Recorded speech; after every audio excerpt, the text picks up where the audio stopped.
जिंदाबाद दोस्तों। तो दोस्तों, आज मैं आपको मधुमक्खी के ऊपर एक कहानी पढ़ के सुनाऊंगी। इस कहानी के ज़रिए आप जानेंगे कि मधुमक्खी हमारे लिए कितनी उपयोगी होती है और लाभदायक। तो दोस्तों, इस कहानी का नाम है मैं हूँ मधुमक्खी। चलिए शुरू करते हैं। संभव और खुशी फूलों के बगीचे में पकड़म पकड़ाई खेल रहे थे। तभी उन्हें फूलों पर मंडराती गुनगुनाती मधुमक्खी दिखाई पड़ी। वह कभी इस फूल के ऊपर जाती तो कभी उस फूल के ऊपर। दोनों हैरानी से एक दूसरे को देखने लगे। तभी उन्हें किसी के ठहाका मारकर हंसने की आवाज़ आई। अरे, इधर उधर क्या देख रहे हो? मैं तो आपके सामने हूँ। संभव और खुशी ने देखा कि सामने पंख फैलाए मधुमक्खी खड़ी थी। वह बड़े प्यार से बोली, बच्चों, जानते हो मैं कौन हूँ? मैं हूँ शहद की मक्खी। हाँ हाँ, वही शहद जिसे आप खूब मज़े से खाते हो। संभव बात काटते हुए बोला, पर तुम तो बहुत छोटी हो, तुम शहद कैसे बनाती हो? मधुमक्खी हंसकर बोली, ठीक है, चलो मैं आपको अपने बारे में बताती हूँ। अब दोस्तों, यहाँ पर मधुमक्खी अपने बारे में बताने जा रही है। आप ध्यान से सुनना। हमारे शरीर पर छोटे छोटे बाल और छोटे छोटे पंख होते हैं।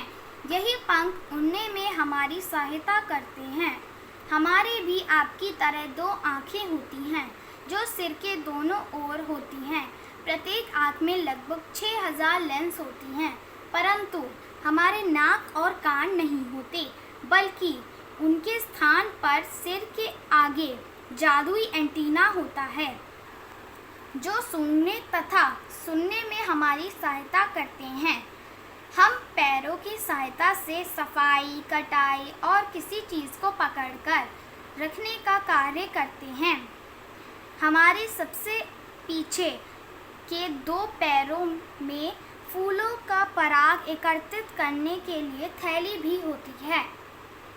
तो दोस्तों, जैसा कि आप जानते हैं, मधुमक्खी के 2 पैर होते हैं, 2 आँखें होती हैं और उनके कान तथा नाक के ऊपर यानी उनके स्थान पर जादुई एंटीना होता है और उनके तथा पीछे, सबसे पीछे एक थैली होती है जहाँ पर उनका पराग, शहद यानी पराग एकत्रित होता है।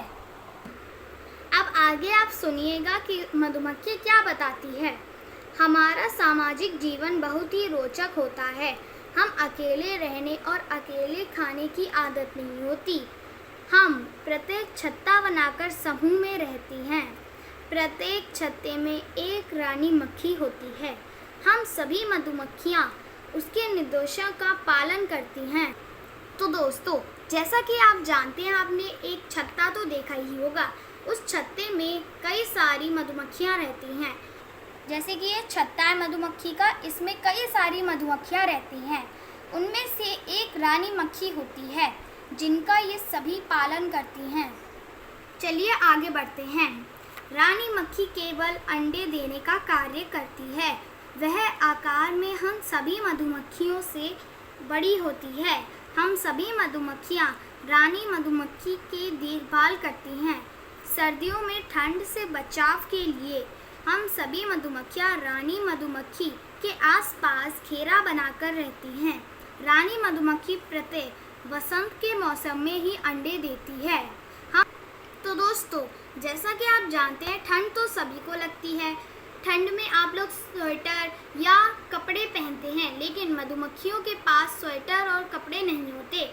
तो वो सभी मधुमक्खी यानी रानी मधुमक्खी के आसपास बैठ जाते हैं, जिनको जैसे कि उन्हें ठंड ना लगे। चलिए आगे बढ़ते हैं। हम सभी कार्य आपस में मिलजुल कर करती हैं। कुछ मधुमक्खियाँ भोजन जुटाने का कार्य करती हैं, तो कुछ छत्ता बनाने का। जानते हो शहद कैसे बनता है? शहद बनाने के लिए हम मधुमक्खियों फूलों का रस चूसती हैं, फिर उसे अपने मुंह में इकट्ठा करके लेती हैं। हमारे मुंह में लार इसमें मिल जाती हैं, यानी शहद में लार मिल जाती है। हमारी लार में कुछ विशेष प्रकार की रासायनिक पदार्थ होती हैं, जिसके फलस्वरूप फूलों का पतला रस खूब खुशबूदार और गाढ़े शहद में परिवर्तित हो जाता है। जब हम मधुमक्खियाँ फूलों का रस चूसती हैं तो पराग और फूलों का कुछ भाग हमारे पेट में चला जाता है। वहाँ जाकर ये मोम में बदल जाता है। यह मोम हमारे पेट की त्वचा में थैलियों में जम जाता है, जिससे हम अपने रहने के लिए छत्ता तैयार करते हैं।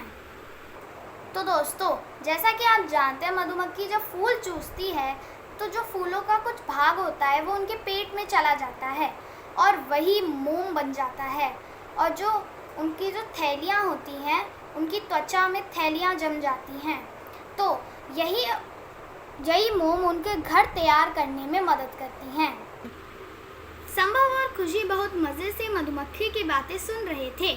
मधुमक्खी फिर बोली, क्या कभी आपने हमारे छत्ते को ध्यान से देखा है? हमारे छत्ते के भीतर एक ही आकार के 6 कोने के कई कमरे होते हैं। इन कमरों में ही हम मधु एकत्रित करते हैं। बाकी कमरों में रानी मक्खी अंडे देती है, जिससे हमारी संख्या बढ़ जाती है। हमारे एक ही छत्ते में लगभग 50,000 से 60,000 तक मधुमक्खियाँ रहती हैं। हम मधुमक्खियाँ खट्टा मीठा सभी प्रकार का स्वाद आसानी से पहचान लेती हैं। जब कोई शत्रु हमारे ओर आता है तो तब हमारे अंदर से विशेष प्रकार की शारीरिक गंध निकलती है।